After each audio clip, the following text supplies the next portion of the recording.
后不管怎么样，我都相信你说的话，好不好？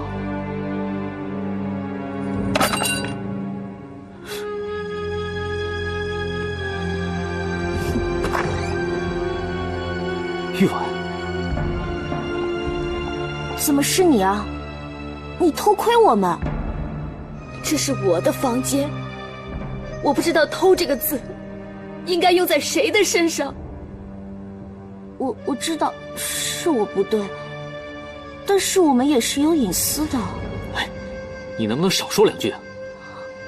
允堂，好了好了，我们俩有的是时间吵架，先一起想法子让那个人回避一下嘛。玉婉，你先听我说。你还要说什么？你都让他进我们的新房，让他穿着我的睡裙，还允许他向我挑衅，你又来跟我说什么？玉婉，对不起，我忘了，在这个大酱缸里，女人永远没有对男人说不的权利。童玉婉，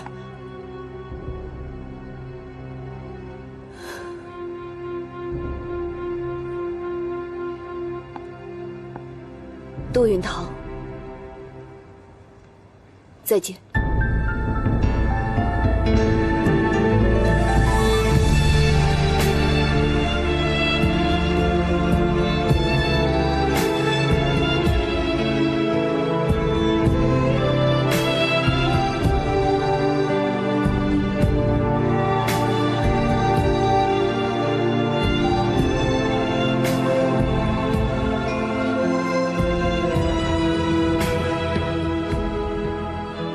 亲手为我熬的药膳，第一次，他亲手为我。这算什么？杜允堂，我每天为你做那么多，也没见你这么感动过。你只是清贫的影子，我真正爱的是童玉婉。你爱他，你爱他，你爱他。你终于说出口了，杜云堂。你这样对得起我吗？我是那么的爱你。我拿碎瓷片扎自己的时候，我是用了点小小的心机，但也是伤在我身上。我的痛苦也是血肉模糊，也是痛彻心扉的。你的做作，你的欺骗，我不想再去深究了。我敢说，你对我的不是爱。那什么是爱啊？童玉婉走了，你才说爱他，你就不嫌做作啊？他的诚实，他的自尊，他的坚强，每一样我都爱。尽管我跟他有争吵、有猜忌的时候，他是我杜云堂的结发原配。他的地位，没有人能取代，听懂了吗？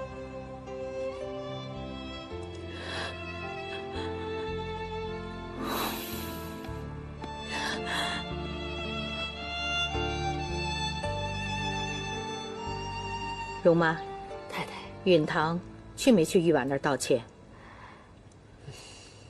那他又去红玉那儿了？也没有，只是这左一个右一个的，将来都带回家，可怎么办呢？我就担心这个。允堂这样荒唐下去，老爷绝对不会把杜家的产业交给他的。太太，您还记得当年咱们祖太爷的事吗？怎么了？我听说啊，当年咱们祖太爷就娶了9房姨太太，把咱们林家闹的那天天就跟戏园子似的。我想啊，与其这样，还不如娶一个能管得住二少爷的姨太太，也算尽了少奶奶没能尽到的责任。你的意思是说，让红雨进门？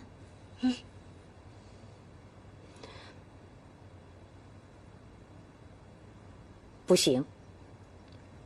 以前我跟他闹成那样，那将来他还不跟我作对呀？不如我们先考验考验这个宏宇。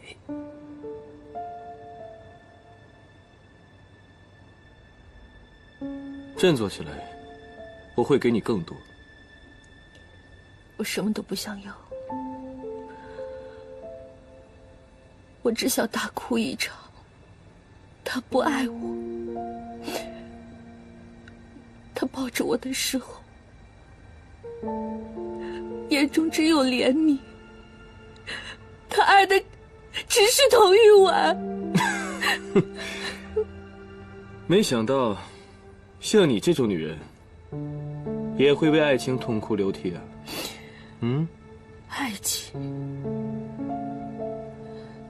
就是一件受罪的破事儿。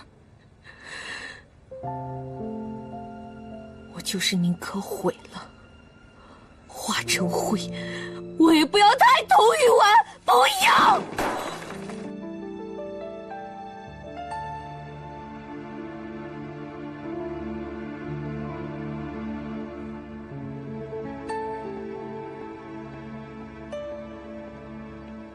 小姐，你说家里发生这么大的事，这太太和容妈也不过来问一问，管一管。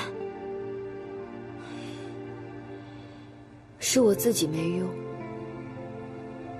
他们看在眼里，烦在心里，倒不如把事情挂一挂，冷2天，等疖子熟透了再挤脓头，也是母亲治家的艺术。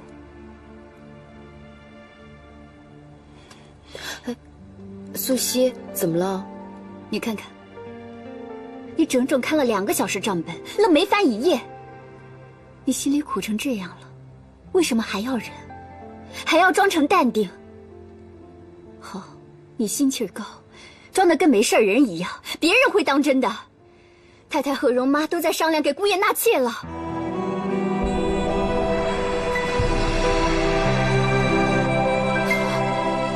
姐，你心里苦成这样了，为什么还要忍？还要装成淡定？好，你心气儿高，装得跟没事人一样，别人会当真的。太太和容妈都在商量给姑爷纳妾了。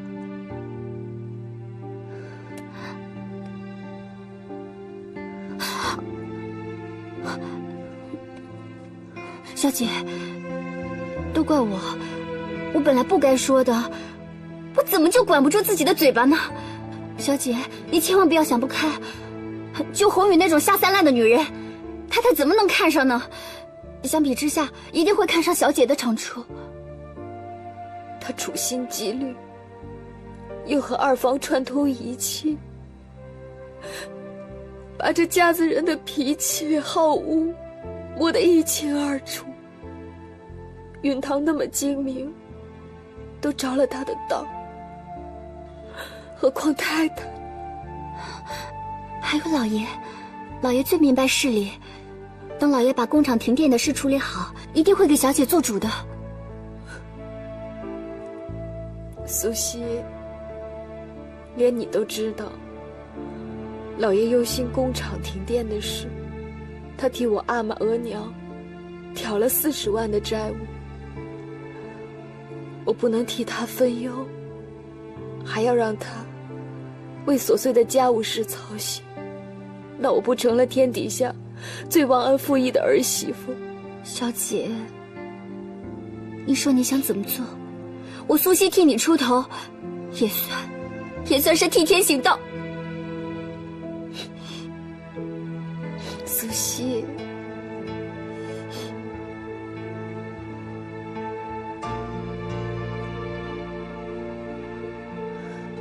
你去找个煤油炉，就在这儿给允堂熬药膳吧。什么？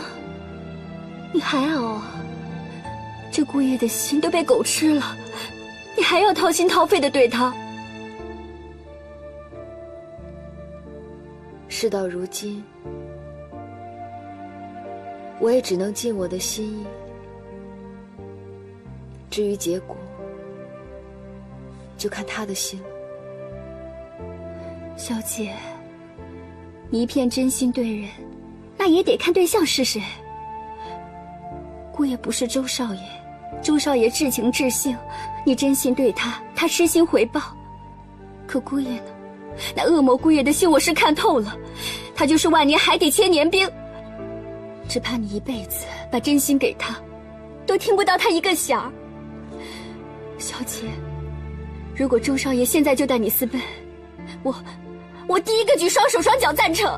苏西，我现在是杜允堂的妻子，杜家二少奶奶。即使周廷琛现在出现，我也不能跟他走，你明不明白啊？也得咬牙坚持。小姐，我真快没耐心了。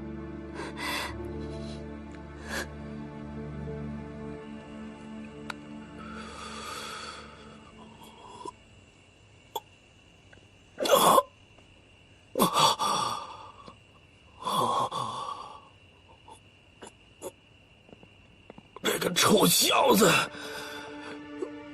到底是死是活？给句痛快话啊！哎，大哥，怎么就一声不吭？咱们现在一身骚，真谁谁都没，还是别去了。娘死我了！我真是要死了！也不去见这个臭小子，谁让他没记得自己还有个爹？这个爹想他。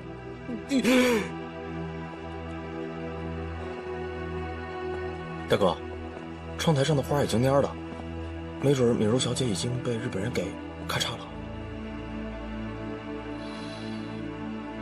少峰没浇，刚开始还浇水来着，后来啊就不管了。小峰不是这样的人，一定是出了什么差错。现在敏如很危险，必须马上找到她。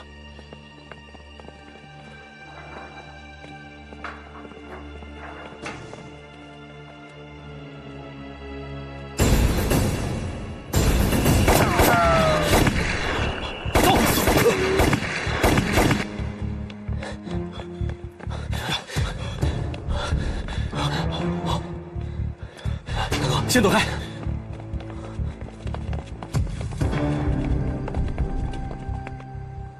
大哥，刚才你也全看到了，干爹他身体不好，好像得了皮肤病。常年吸食鸦片的人，就会有这样的症状，只能靠中药来缓解。黎少峰倒是隔三差五的给干爹请大夫，都是上海最好的中医，出诊费就得30块大洋呢。当年爹要打断他的腿，逼他乞讨，后来又当街羞辱他。现在我爹老了病了，我这个当儿子的不能尽孝，反倒是少峰帮我尽心尽力的照顾他。大哥，黎少峰这个人吧，我总觉得他鬼点子太多，有点捉摸不定。我总是担心他会不会瞒着大哥干什么坏事。少峰就算有千般不是，但是他对我的兄弟情分是不会掺假的，我信得过他。大哥，那有可能是我想多了。我现在最担心的是玉婉斗不过那个红雨。大哥，我查到了红雨和专放白鸽的王老千师徒有点关系，可是他俩现在都不露面了，黑道白道都没有他们的消息。难道是收到了什么消息藏起来了？既然红雨是清平的孪生妹妹，那这事就和金夫人脱不了干系。找到给他们提供养女的那个人贩子，顺藤摸瓜。明白，大哥，我这就去办。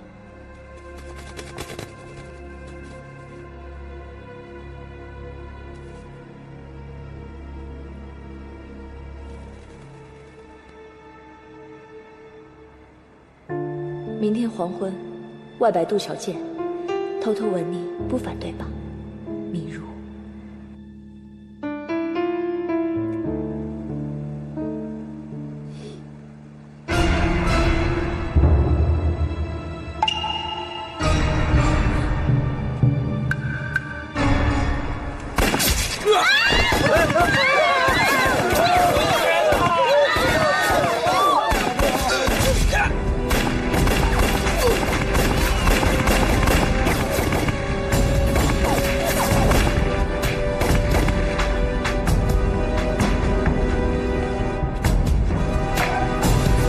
们暴露了，赶快离开这里。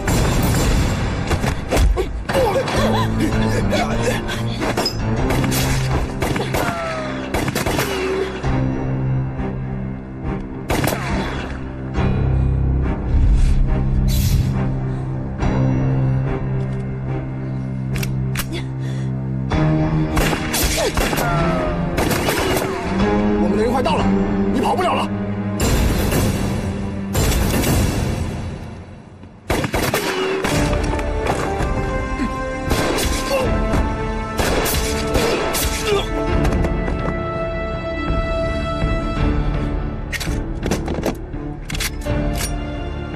廷琛，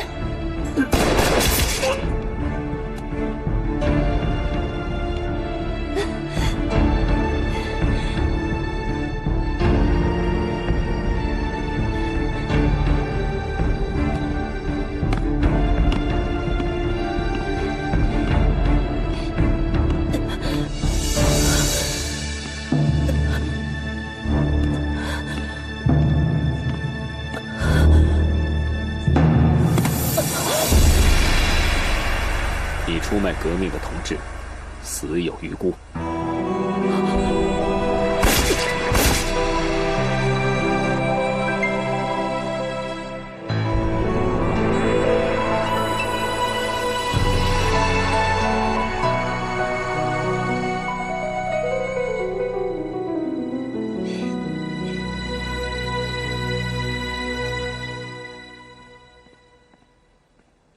叛徒，是你出卖了联络点，设置了埋伏，对不对？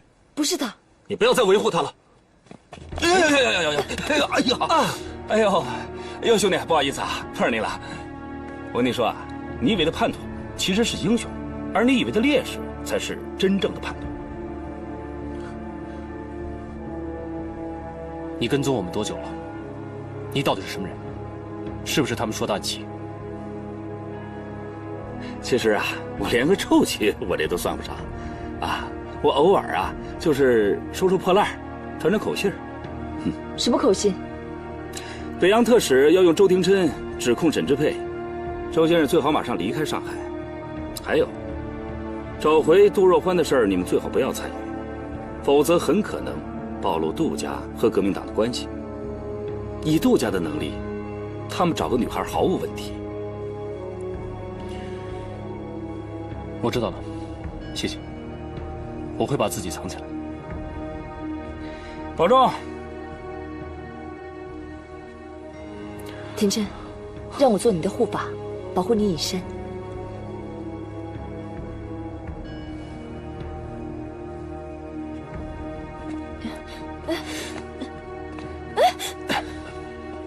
你要干什么？我现在把敏茹交给你，她要是有什么闪失的话，有你好看。哎，廷琛，你不能走！我不是情报被你递来递去的，你现在没有我的保护，跑到哪里都不安全，听见了吗？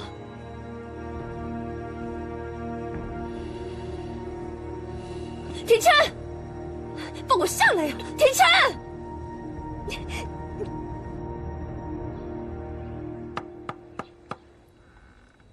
允堂，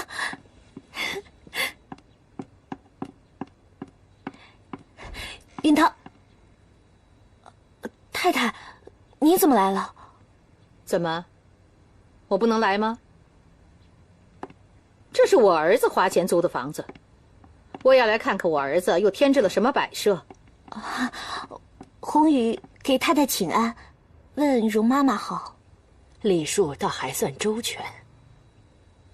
太太，您请坐。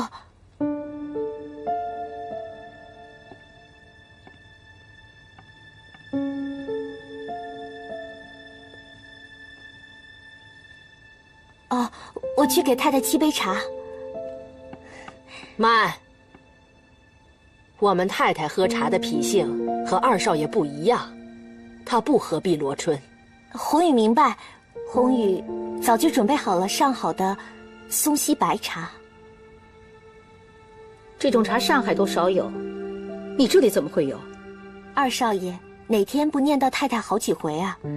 我因此知道您就爱喝这种茶，跑了大半个上海才买到，就是盼着太太哪天能给我一个机会，喝一口红宇我沏的茶。总算苍天不负有心人，今天可把您给盼来了。罢了罢了，端上来吧。是太太。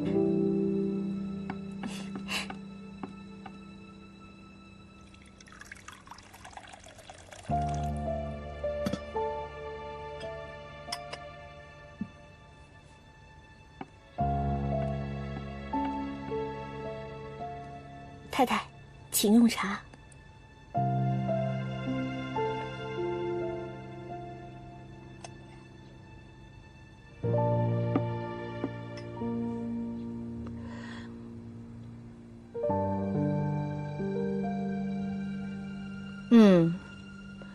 是2滚水泡的，算是合我的口味。太太，给。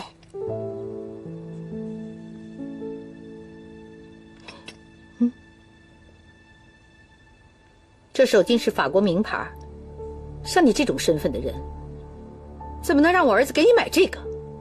太太，您冤枉我了，这是我给允堂准备的。我知道他在家中就喜欢用这个牌子的，我是怕他用别的过敏，受了委屈。太太，红宇倒没说谎，这是二少爷用的。你倒是从心底知道关心我儿子，这也算是可取之处。还有红宇对老爷太太的一片孝心呢。红宇平时没事一直学着做太太最喜欢吃的绿豆糕，今天斗胆想在您面前献个丑呢。那就看在你诚心诚意的份上，太太赏你个脸，吃1-2块。你赶快去厨房准备吧。好，太太，红宇先去忙了。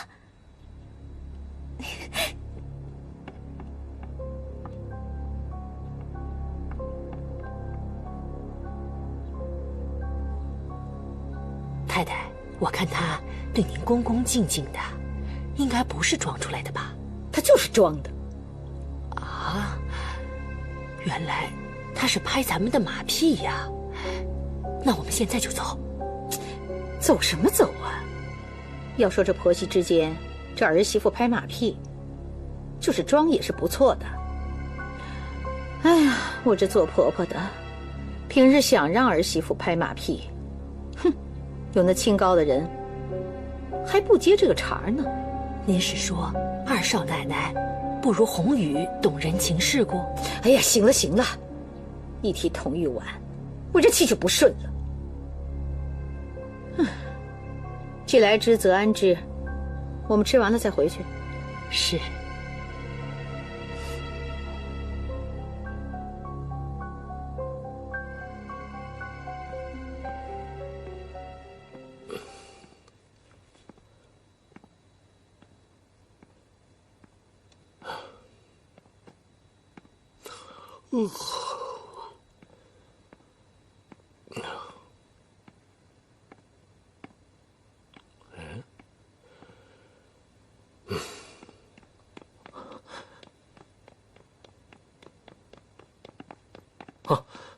父亲，您回来了。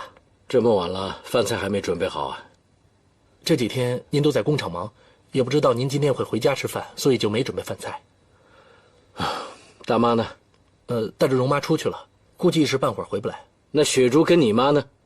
母亲带着雪竹去看戏去了。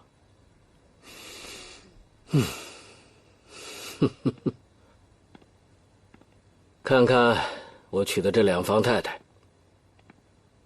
我最艰难的时候，2个太太只顾着自己寻欢作乐，没有一个人和我共患难啊。父亲，您稍后，我让他们备饭啊。不用了，让他们给我弄碗面条好了，面呢，最起码可以意味着长长久久。父亲，咱们杜家自然可以长长久久。您怎么说那么不吉利的话呀？再说吉利话也没有用啊。你可知道，咱们杜家将会面临灭顶之灾呀！灭顶之灾。爸，我听说沈之沛向北洋特使让步了，现在整个上海都恢复供电了，那怎么咱们家的工厂还是没电呢？现在最糟糕的是，咱们工厂的备用发电机，在这个时候也被人弄坏了。这是不是想逼我们知难而退啊？这还把我们家的发电机给弄坏了。你猜的一点都没错，是买通厂里的人动的手脚，而且这个嫌疑人昨天晚上畏罪潜逃了。父亲，这个嫌疑人肯定是拿人钱财替人消灾，这是无疑的。我想指使他的人应该就是森下洋行那些人，他们是为了不让我们拿到京邦街的开发权。这是显而易见的，因为啊，如果你是爸爸的话，遇到这种情况你会怎么做？我想，既然人家不愿意让我们做这个事情，那咱们就放弃。爸，要是成了沈将军的眼中钉、肉中刺的话，咱们会吃更大的亏啊。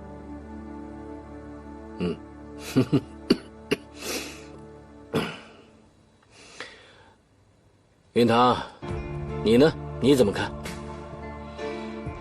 我觉得现在还不到放弃的时候。哦，说说你的理由。其实眼下最聪明的方法，就是把京邦街的开发异议发到报社去，让他们大肆张扬。到时候我们可以让整个上海的人帮我们大造声势。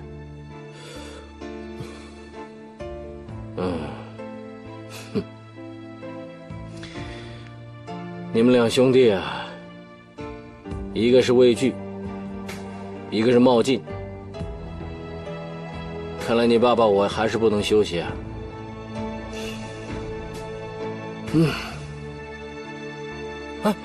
爸，现在最重要的是工厂，还有工厂里面的工人。我现在回去就是要稳定大局。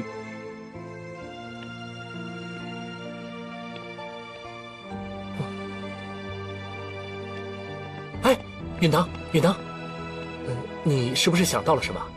你跟我说，我帮你完善完善。你放心，我肯定不会抢你的功劳的。我不是说你抢我功劳什么的，只是我遇到一些事情特别棘手，想找一个比较安静的地方去把它赶紧想通，不想耽误了。允堂，你就急得跟我说几句话的时间都没有了吗？二少爷，二少奶奶想和你谈一谈。允堂，这个夫妻之间谈心很重要，那个工厂停电什么的事情啊，晚几个小时再解决也来得及。你跟二少奶奶说，这2天我都不回来了，有事等我回来再说吧。好的。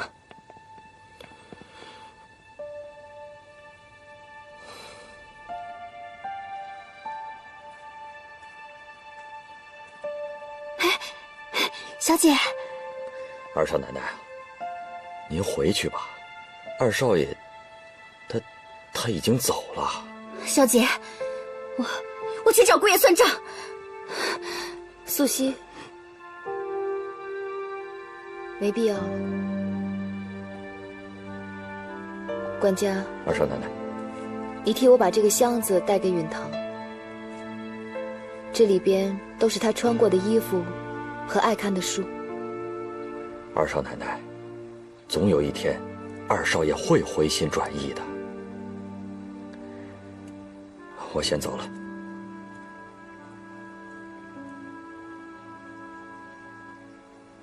就怕再回首，已是百年身。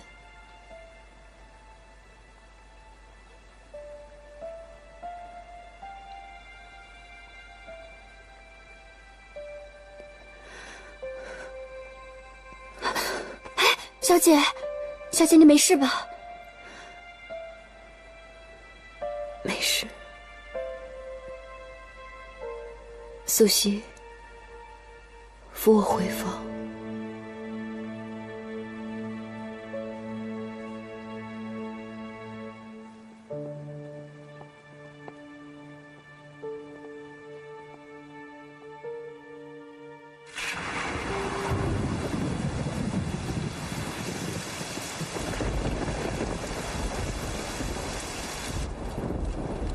报告团长。说。什么？这个时候还有人敢喝酒？都给我拉出去鞭刑！这批军需品今天晚上必须装船。没看见我正在陪黎军区长清点吗？没事，你去忙你的，这里有我。啊，那我去就来。走。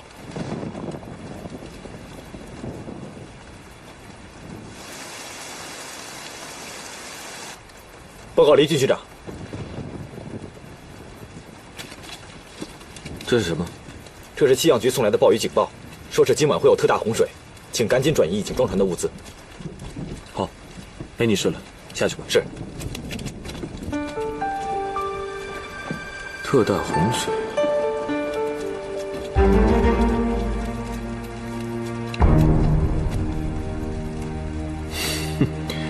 沈之沛，不给你个下马威，你还真以为我是你菜板上的小鱼小虾？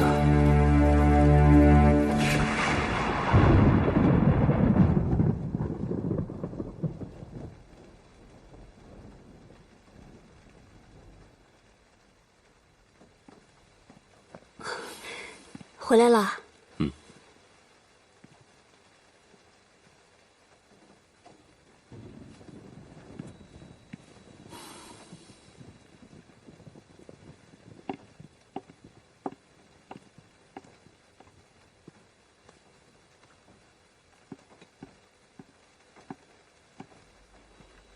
将军，您累了，不该喝酒，该喝养心汤了。先放在这儿吧。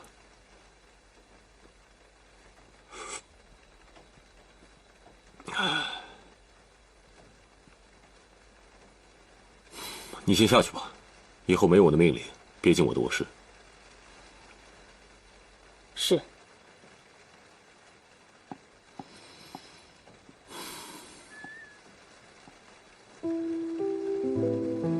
将军，谢谢你。谢什么？我应该谢你。曾几何时，你一见我就像老鼠见了猫一样，我碰你一下，你就浑身起鸡皮疙瘩。现在我的小女孩也学会等我了。以前玉兰也是这样，无论多晚都等我回来。这才是我沈之沛的女人。是啊，没想到时间过得这么快，我终于适应这里的生活了。对我这么体贴，是不是有事求我啊？还真有事。又是你那个宝贝哥哥吧？将军，我大哥的方案真的跟三峡洋行没有关系。他只是想让我父亲的离世建筑重新在上海立足而已。我觉得，您不应该看都不看就直接扔进垃圾桶。进来。将军，下暴雨了，江水猛涨，运输货物的船没有及时卸货，所有的军火全都报废了。谁看守的军械库？王团长和李少峰。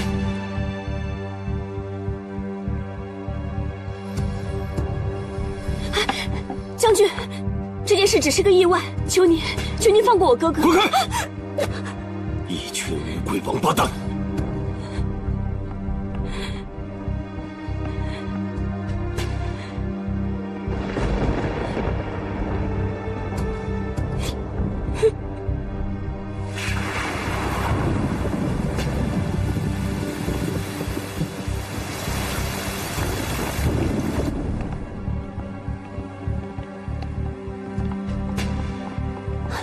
将军，你还想问你哥哥的消息？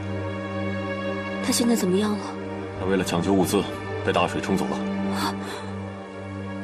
那，求求您带我去救他好不好？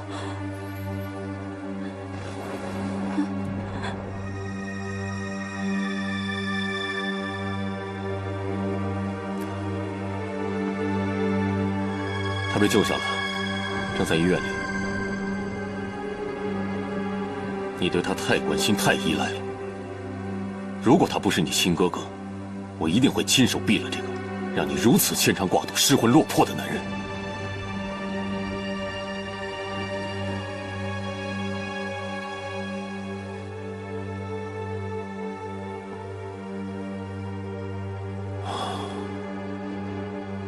将军，他现在已经没事了，对吗？我陪你去医院看他。走。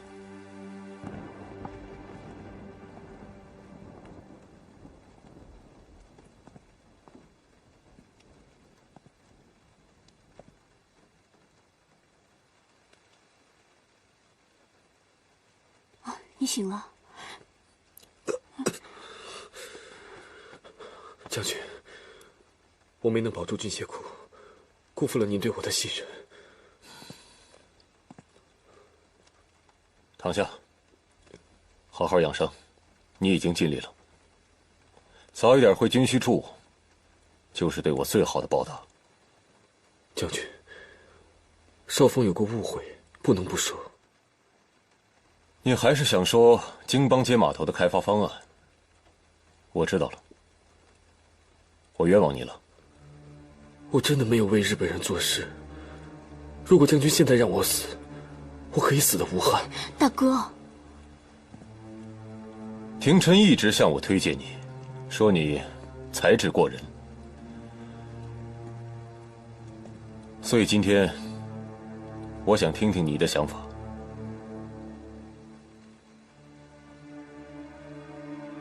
学妹，先回去。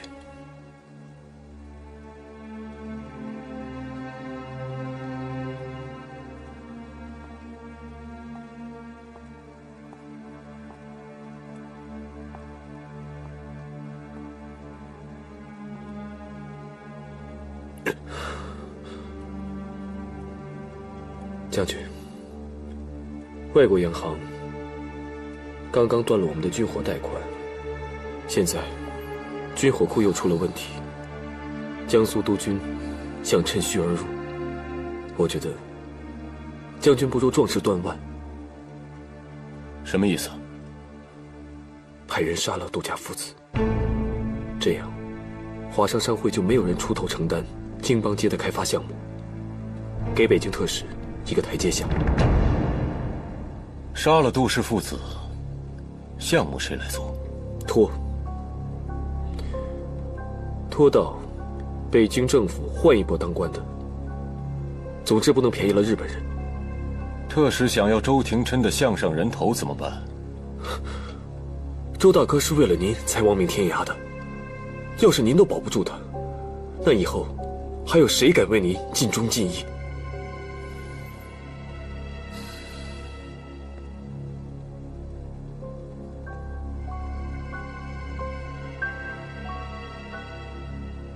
你果然对廷琛情深意重，只可惜你的计谋还是年轻气盛，考虑的欠周全。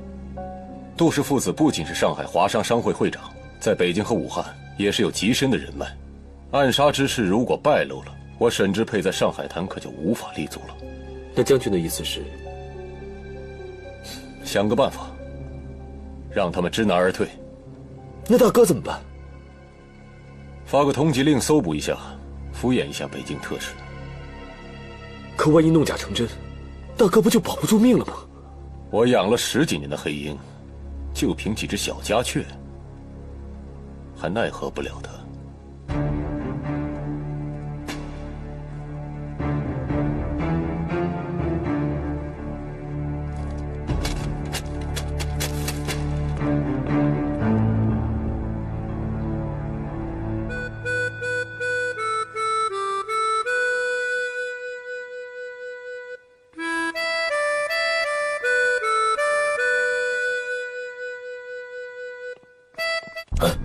你告诉我，我儿子到底是死是活？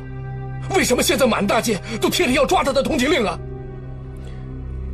大哥没有死，那你还不救他？通缉令一下他就死定了。你和我去求求沈之沛，现在就去！啊！干爹，上次你大闹将军府，差点被特使大人枪毙。我替你求情，将军很不高兴。所以通缉令这事，我看还是等将军消了气再说吧。臭小子，你现在居然敢对我推三阻四的！要是我儿子有个好歹，你也活不了。我死了，也要拉上你垫背，把你的真实身份昭告天下。小福根，小叫花子。干爹，要替大哥脱罪，得釜底抽薪。通缉令是特使逼沈将军下的，因为牵涉京邦街的改造，只要让杜家和日本人不争这个改造权，那大哥就安全了。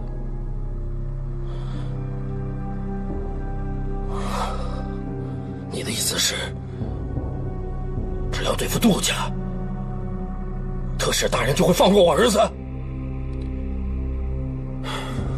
沈将军说了，要想个法子让杜家知难而退，但杜家到处都有根基，轻易扳不倒他们。除非什么？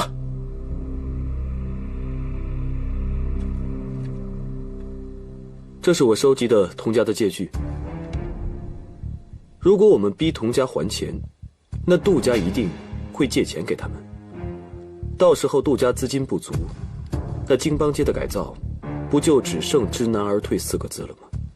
就算不能一下子扳倒他们，特使会看在你煞费苦心的份上，放大哥一条生路。我拿这些借据羞辱童家，逼死他们。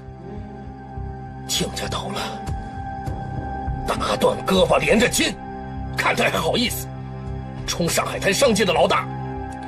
其实啊，干爹，我手里有一件可以让童家恨不得抽自己耳光的东西，可惜大哥不让我给你。什么东西？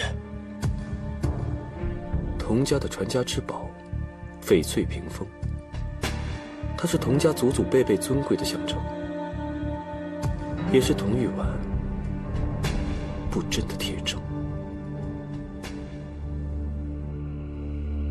快快点关门！关门！快好，老爷太太！老爷太太，那些债主们在门口闹开锅了都。这还有没有王法了？欠债还钱是天经地义，那也不能这么欺负人呐。他们还说呀，这次算是轻的，要是再不还钱，就不是泼墨水这么简单了，要打动我们全家头破血流啊！欺人太甚。荣琪呀，你赶紧问我玉婉，杜家的钱什么时候能借出来呀？哎，这玉婉在杜家的处境，你又不是不知道。她的嫁妆、首饰都卖了，就为了替我们还钱。我这个当阿娘的，怎么还有脸再去找她去啊？宁可我们都死了，我也不能再让女儿为难了。好，你们都有脸，就我没有脸呐！我明天就让那个周明昌把我给打死算了。哼！哎呀，老爷，哎呀，还不都是你招的事儿？哎呀，杜家的救命钱什么时候能到啊？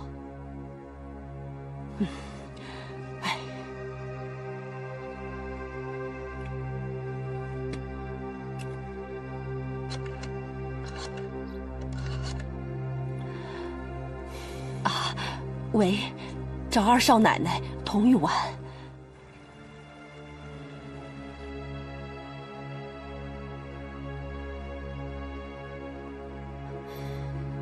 小姐，老爷和大少爷在书房里说了2个钟头的话了，这明摆着躲着咱们。您身子不好，还是起来吧。苏西，阿玛额娘，就我这么一个女儿，如今他们有难，别说跪2个小时，就是跪2天、2个月，上刀山下火海，我也要救他们。好，我素汐别的不会做，就是上刀山下火海，也得替小姐挡在前头。小姐，素汐陪你跪到老爷开恩为止。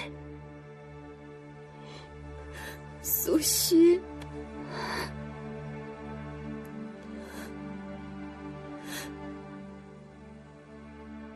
这几天因为停电导致的损失，你算出来没有？哦，父亲，停电的损失共计是33万元。现在我们已经用工人的月薪提前支付了，还有我们发到百货公司的棉布，因为没有日货便宜，所以货款全部都收不回来。现在关键是码头的状况，这货船一天被卡，我们的损失不只是钱，还有杜家一直以来按时交货的商业信用啊。可是父亲，三井码头和顺泰码头的日本人、英国人要求我们马上交出全年的占租费和轮船的停泊费，这笔费用又是30多万。这码头的占租费一定要马上搞定，让刘经理去想办法，看哪里的钱可以调动。工人的月薪还可以再拖2、3天，但是码头的钱实在不能再拖了。父亲，我看咱们账户上还有一笔准备给童家的40万借款，要不我们先拿来应应急？不行不行，这玉婉在外面等着，为的就是这笔钱呢。父亲，我们自己的船都快沉了，哪还顾得了别人呢？你去把玉婉叫进来。父亲，三思而后行啊！我说去叫玉婉进来。听见没有？去啊！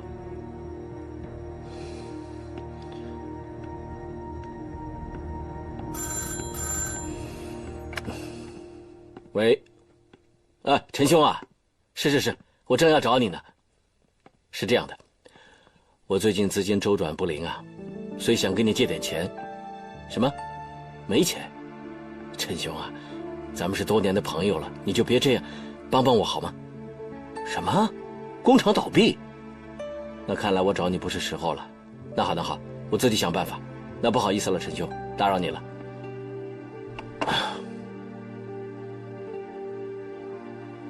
父亲，是这样，我们现在杜家种种的情况，你应该是最了解的了吧？我了解，处处受困，举步维艰。想我杜瑞达一生的志愿是实业救国，没想到这条路啊，越走越窄。玉婉，我想问你，如果你是我，现在面对这么多难关，你觉得我应该怎么过？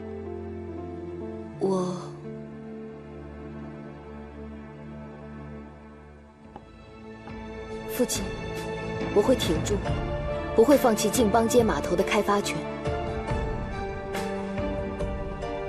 为什么？日本人处心积虑，我虽然想不出原因，但也知道此事危急。如果黄浦江沿线没有中国人自己的码头，一旦发生战争，兵员和货物的供给都会受制于人。所以无论如何，我们也绝不能放弃这个开发权。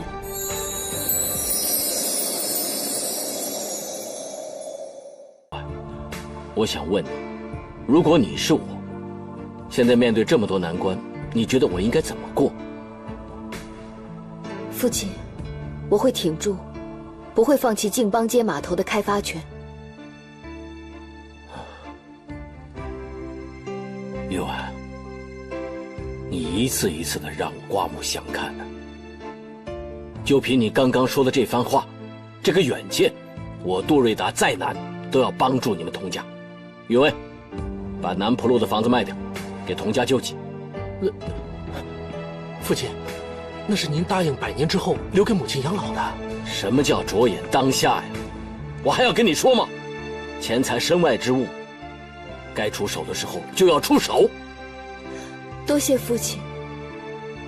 杜家自顾不暇之时，您还能竭力救我阿玛额娘。我童玉婉会永远记得您的恩情，一辈子守住杜家。玉婉，你可要记住你今天所说的这句话，一辈子守住杜家。将来会有一天，我需要你兑现你的诺言。玉婉，绝不食言。老爷，老爷，老爷，你不是答应过我的吗？南浦路的房子是留给我和允薇的，你现在去救济童家，那不是要拿我的棺材本去填补大房的那个大窟窿吗？允薇啊，把你母亲劝回房去。父亲，您看，母亲娘家又没有势力，我也不像允堂一样可以在外面赚钱，还求父亲给我和母亲一条活路啊！你说到哪里去了？你母亲不懂事，没有礼节，你不帮忙劝你母亲，你还在那儿起哄。老爷，你这么说话，你不是打我的脸吗？好了好了好了，你们两个先出去吧，我跟你二妈有话说。嗯。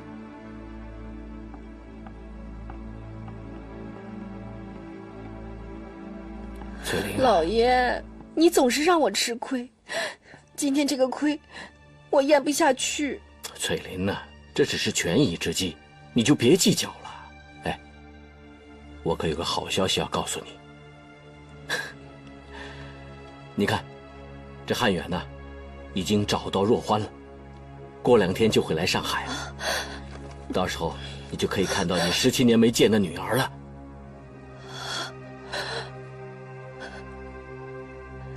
是真的？真的。我的女儿，我的女儿。好了，翠玲，与亲情相比，钱财乃身外之物，将心比心。今天我们帮了童家，以后童家和玉婉也可能会帮若欢呢。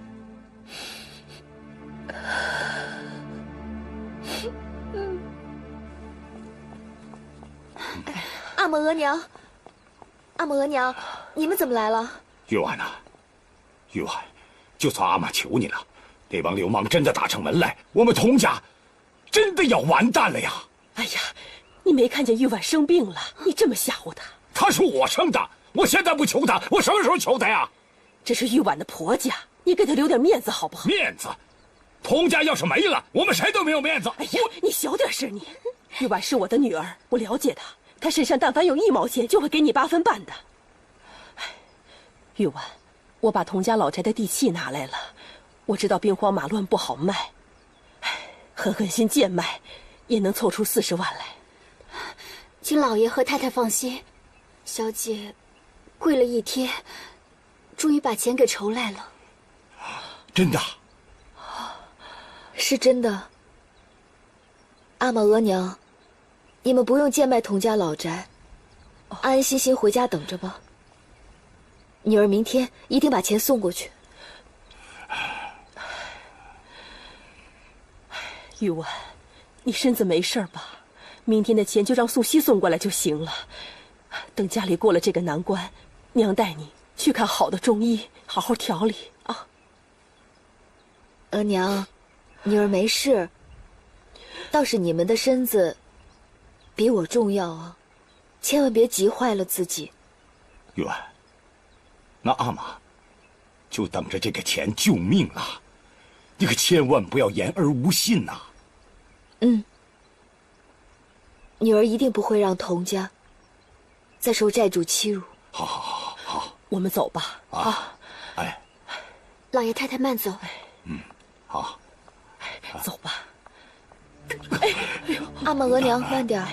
没事。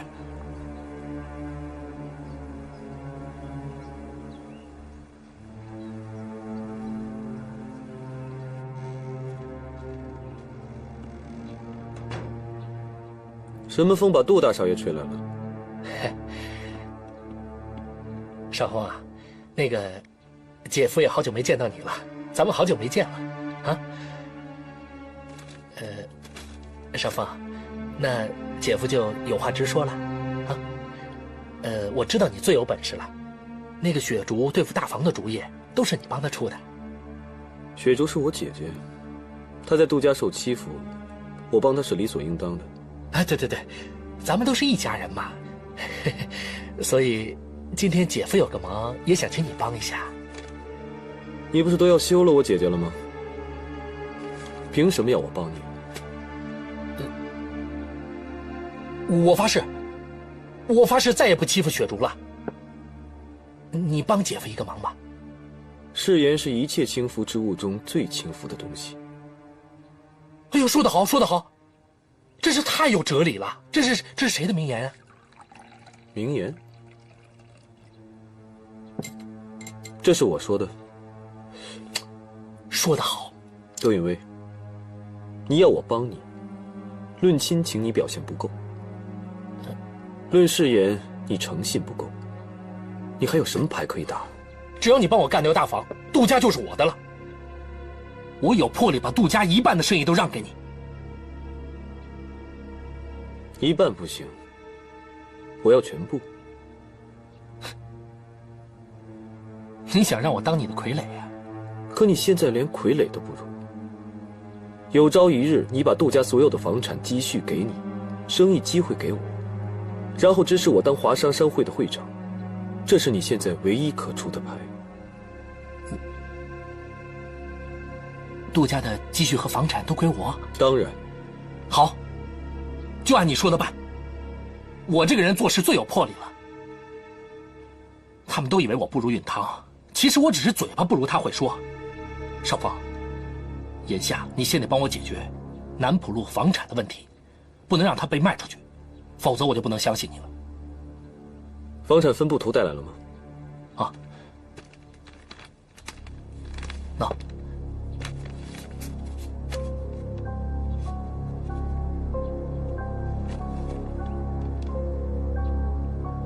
中间的这4套房子合约已到，我可以帮你找一些下家，一签就是10年，保证都是最难缠的无赖。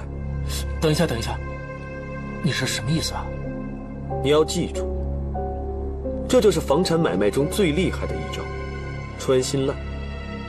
如果这些无赖不搬的话，你说，谁还敢接手这笔生意？房子卖不出去，就救不了童家，对不对？只要童家一垮，杜允堂的颜面自然扫地。这样一来，你得到了你想要的东西，也打击了杜允堂。真是绝妙的好计，少峰，你绝对是个天才，杜允堂根本比不上你。回去准备一下，记得把日期改成3个月之前。3个月？哎，少峰，你真是想得太周到了，我马上去办。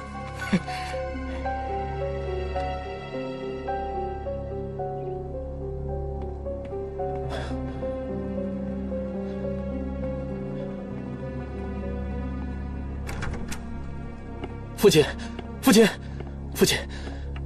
这里是4份3个月前签的租约，一签就是10年，租户们都不肯搬走，还要打我们。你跟他们说，赔偿他们3倍，还有白桌酒，你说是杜老爷请他们的。